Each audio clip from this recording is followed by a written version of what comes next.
एक रोज सुबह जंगल में हिरन जगता है और सोचता है यदि मैं आज नहीं भागा तो मारा जाऊंगा। उसी सुबह एक शेर जगता है और सोचता है कि आज मैं नहीं भागा तो मैं और मेरे बाल बच्चे सभी भूखे मर जाएंगे।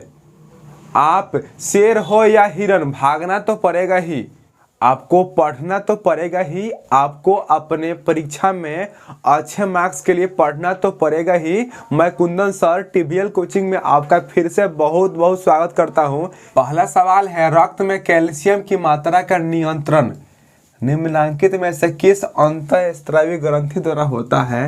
तो याद रखिएगा, पाराथायरॉयड ग्रंथि जो होगा इसका सही उत्तर होगा।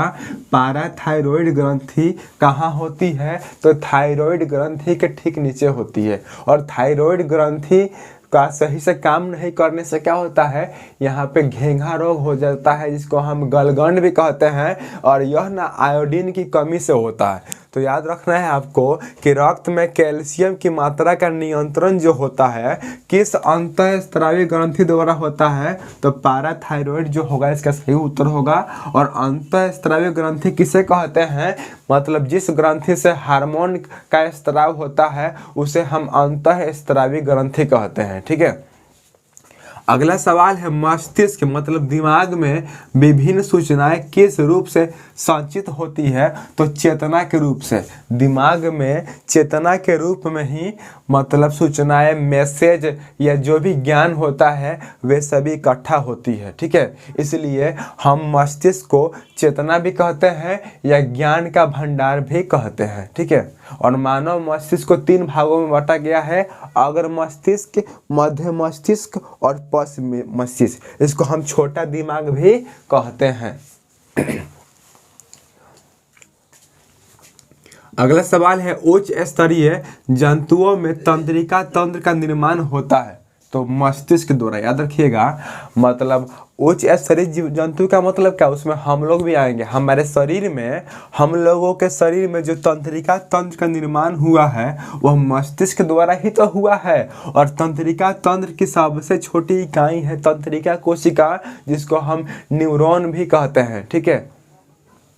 और इसी के द्वारा हमारे शरीर में संवेदना को ग्रहण किया जाता है। ठीक है। हमारे शरीर से संवेदना को ग्रहण किया जाता है। हम ठंडी, धूप, गर्मी, चोट, दर्द महसूस कर पाते हैं तो इसी के द्वारा, न्यूरॉन के द्वारा ही। ठीक है। अगला सवाल है, निश्चल कणिकाएं पाई जाती है तो न्यूरॉन से। याद रखिएगा, निश्चल कोशिका कणिकाएं जो होती है न्यूरॉन से पाई जाती है।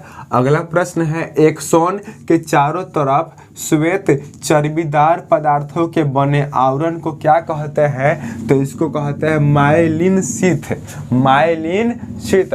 आप देखिएगा, एक्सोन किसको कहते हैं? जैसे मान लीजिए ये आपका न्यूरॉन हो गया और ये पतला जहाँ तक जाएगा ना, और इसके ऊपर जो कवर होता है इस तरह, और ये जो, इसी को हम क्या बोलते हैं? माइलिन शीथ कहते हैं। ठीक है। और ये हमारा न्यूरॉन का क्या हो गया? डेंड्राइट्स हो गया, जैसा कि आप इस चित्र में देख सकते हैं। ठीक है। अगला प्रश्न है, अंडोत्सर्ग का कारण है FSH। FSH हार्मोन के द्वारा ही अंडों का उत्सर्जन होता है और अंडाशय का उत्सर्जन ही अंडोत्सर्ग कहलाता है।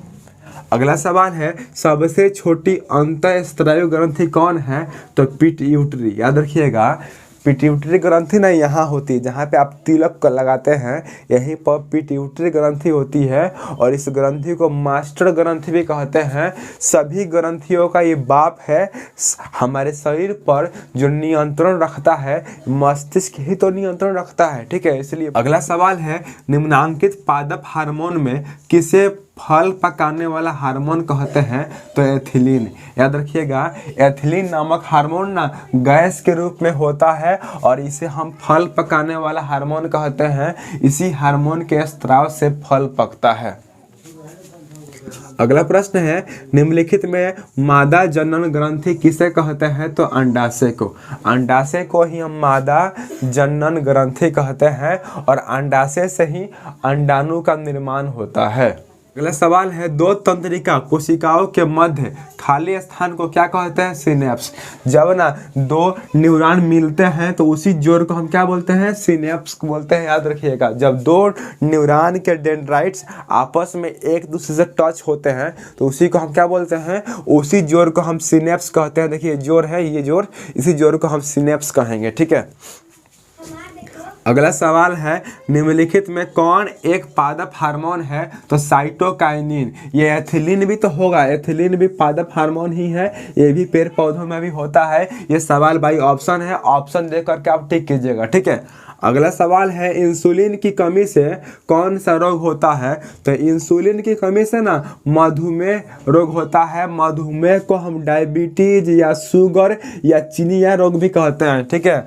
और यह रोग ना मधुमेह में जो नामक जो रोग है, यह रोग इंसुलिन नामक हार्मोन की कमी से होता है। तो क्या होता है? तो ना सुअर के चर्बी से इंसुलिन की प्राप्ति की जाती है और रोगी के पेट में सुई लगाया जाता है, ठीक है। इंसुलिन का सुई रोगी के पेट में लगता है, ठीक है। अगला सवाल है, निम्नांकित में कौन पादप हार्मोन नहीं है? तो ऑक्सीटोसिन। यह भी आपका भाई ऑप्शन वाला सवाल है। अगला सवाल है, उभयलिंगी जीव का उदाहरण है। उभयलिंगी को हम द्विलिंगी जीव भी कह सकते हैं, मतलब ऐसा जीव जिसमें नर तथा मादा दोनों युग्मक होगा ना, उसी को हम द्विलिंगी या उभयलिंगी जीव कहेंगे। तो इसका ऑप्शन क्या हो जाएगा? हाइड्रा। हाइड्रा हो गया, आपका जोक हो गया, टेप वर्म हो गया, ये सब क्या है? ये सब ना द्विलिंगी जीव है, इसमें नर तथा मादा दोनों युग्मक हैं, ठीक है। अगला सवाल है, एंड्रोजन है। एंड्रोजन क्या है? तो ये नर हार्मोन है, याद रखिएगा।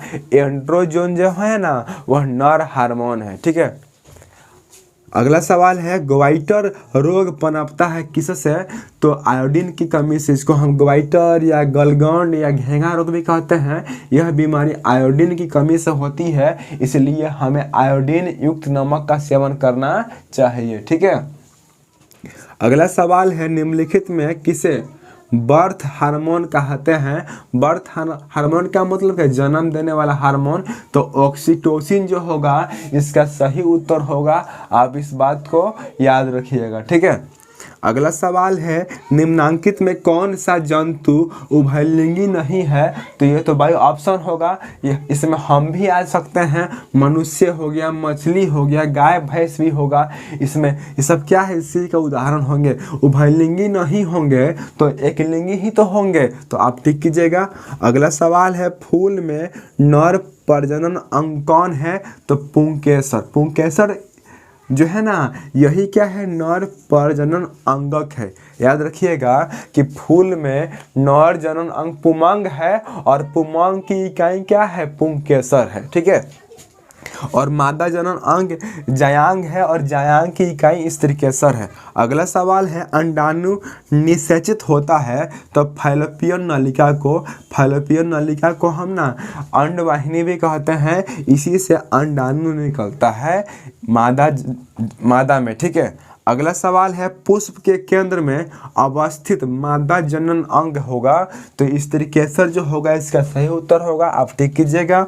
अगला सवाल है, जीव जिस परिक्रम द्वारा अपनी संख्या में वृद्धि करते हैं उस परिक्रम को हम क्या कहेंगे? तो जनन। रिप्रोडक्शन जो होगा इसका सही उत्तर होगा। जनन नामक प्रक्रिया के द्वारा ही कोई जीव अपने जैसे संतान को जन्म देता है, ठीक है।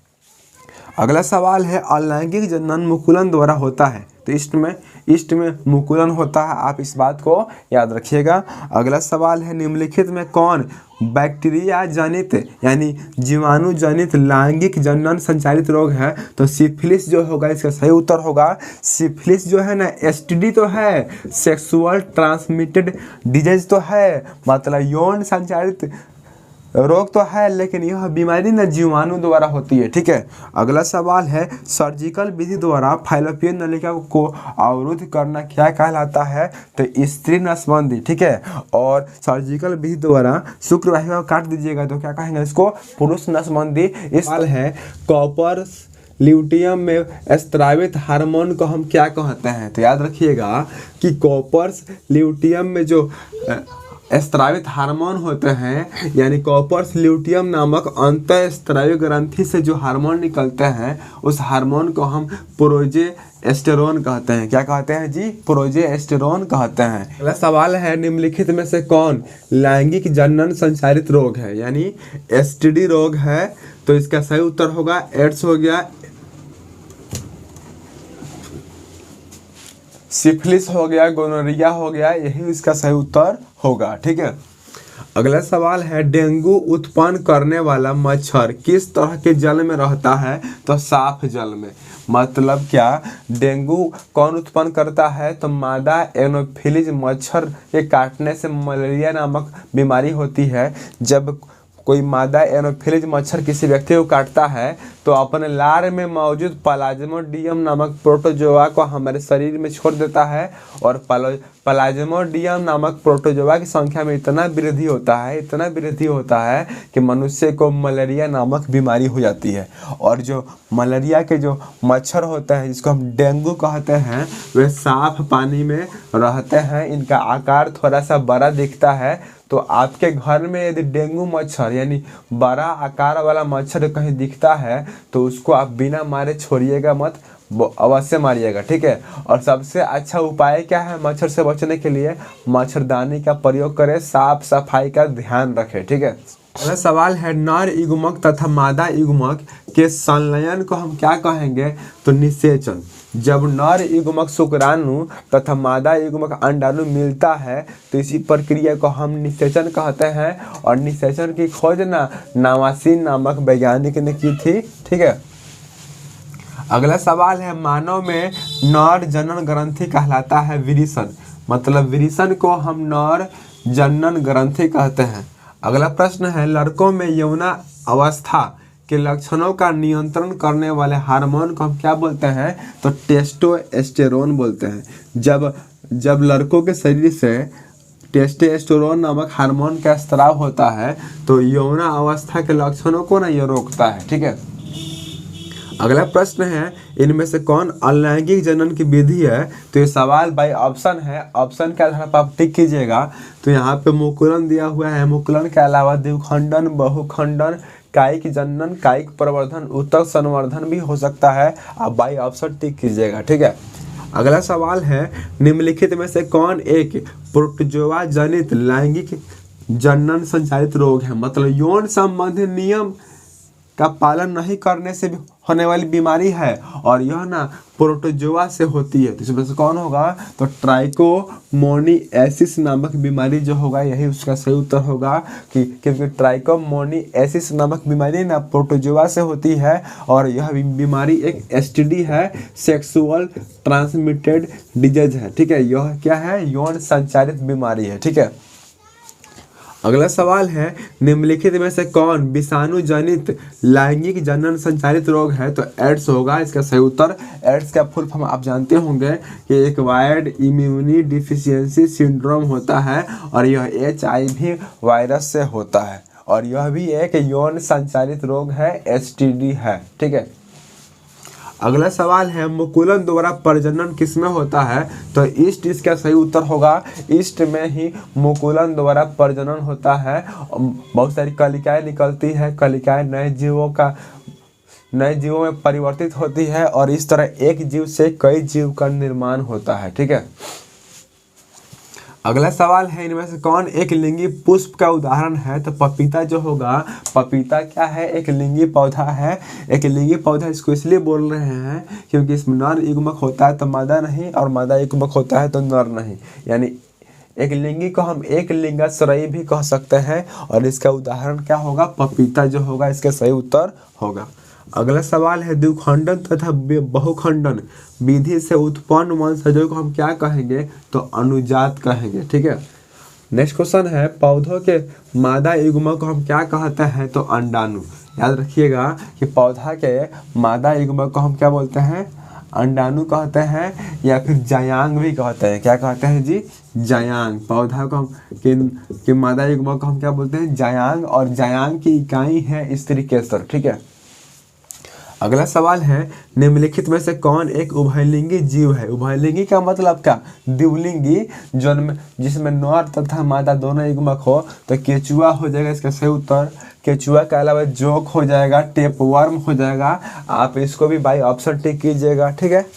अगला सवाल है किसमें अलैंगिक जनन मुकुलन द्वारा होता है, तो इसका सही उत्तर होगा ईस्ट। नेक्स्ट क्वेश्चन है पराग कोश में होता है, तो परागकण सबसे पहले पराग कोश जो होता है ना 2 पालियों में बटा होता है। जब पराग कोश पूरी तरह तैयार होता है तो ये 2 पालियाँ 4 पालियों में बढ़ जाती है और परागकण निकलता है, ठीक है। और परागकण को हम नर जनन इकाई भी कह सकते हैं, पौधा का, फूल का, ठीक है। अगला सवाल है अंडोत्सर्ग के बाद परिपक्व ग्रैफियन फॉलिकल किसमें परिवर्तित हो जाता है, तो कॉपर्स ल्यूटियम इसका सही उत्तर होगा। आप कॉपर्स ल्यूटियम पर टिक कीजिएगा, ठीक है। अगला सवाल है लैंगिक जनन संचारित रोग इनमें से कौन है, तो एड्स जो होगा इसका सही उत्तर होगा। इसके अलावा एड्स के अलावा सिफिलिस भी हो सकता है, गोनोरिया भी हो सकता है, हर्पिस भी हो सकता है, मुंड भी हो सकता है। ये तो बाई ऑप्शन सवाल है, आप टिक कीजिएगा। अगला सवाल है पूर्ण विकसित अंडाशय को हम क्या कहेंगे, फल। मतलब अंडाशय ही पूरी तरह तैयार होकर के फल में परिवर्तित होता है, बीजांड ही पूरी तरह तैयार होकर के बीज में परिवर्तित होता है, ठीक है। अगला सवाल है बीज विकसित होता है तो बीजांड से, बीजांड से बीज का निर्माण होता है, आप इसको टिक कीजिएगा। अगला सवाल है जीन शब्द किसने प्रस्तुत किया, तो जॉनसन नामक वैज्ञानिक ने। और डीएनए के क्रियात्मक खंड को ही हम जीन कहते हैं, क्योंकि डीएनए जितनी भी क्रिया करती है उस क्रिया को संपादित ना जीन ही करता है, इसलिए हम जीन को डीएनए का क्रियात्मक खंड भी कहते हैं, ठीक है। अगला सवाल है पक्षी एवं चमगादड़ के पंख निम्नांकित में किस प्रकार के अंग की श्रेणी में आते हैं, तो समविवृत अंग के श्रेणी में आएंगे। समविवृत आप टिक कीजिएगा। समविवृत को हम समजात अंग भी कह सकते हैं, ठीक है। अगला सवाल है मेंडल ने अपने प्रयोग के लिए किस पौधे का चयन किया, तो ये कई बार सवाल पूछा गया है। इसका सही उत्तर होगा मटर। मतलब क्या, सर ग्रेगर जॉन मेंडल ने अपने प्रयोग के लिए मटर के पौधों का चयन किया, ठीक है। अगला सवाल है निम्नलिखित में से कौन स्त्रियों में पाया जाने वाला लिंग क्रोमोसोम है, तो XX। यानी महिलाओं में XX गुणसूत्र होता है और पुरुषों में XY गुणसूत्र होता है, आप टिक कीजिएगा। लास्ट क्वेश्चन है मानव में ऑटोसोम। ऑटोसोम का मतलब क्या, समजात गुणसूत्र की संख्या कितनी होती है, तो 22 जोड़ी, मतलब 44 जो होगा इसका सही उत्तर होगा। और एक जोड़ा असमजात गुणसूत्र होता है। इस तरह आपने देखा यह वीडियो भी बायोलॉजी का ख़त्म हुआ, और ऐसा ही आप हमको सपोर्ट कीजिए, हम आपके लिए बायोलॉजी ख़त्म करके फिर नया विषय पर ध्यान देंगे, उसको भी ख़त्म कर देंगे। आशा करता हूँ यह वीडियो आपको बहुत अच्छा लगा होगा। अंत तक आपने इस वीडियो को देखा, इसके लिए मैं कुंदन सर तहे दिल से आपका शुक्रिया करता हूँ। मिलेंगे कल नए वीडियो में, तब तक के लिए नमस्कार। जय हिंद, जय भारत।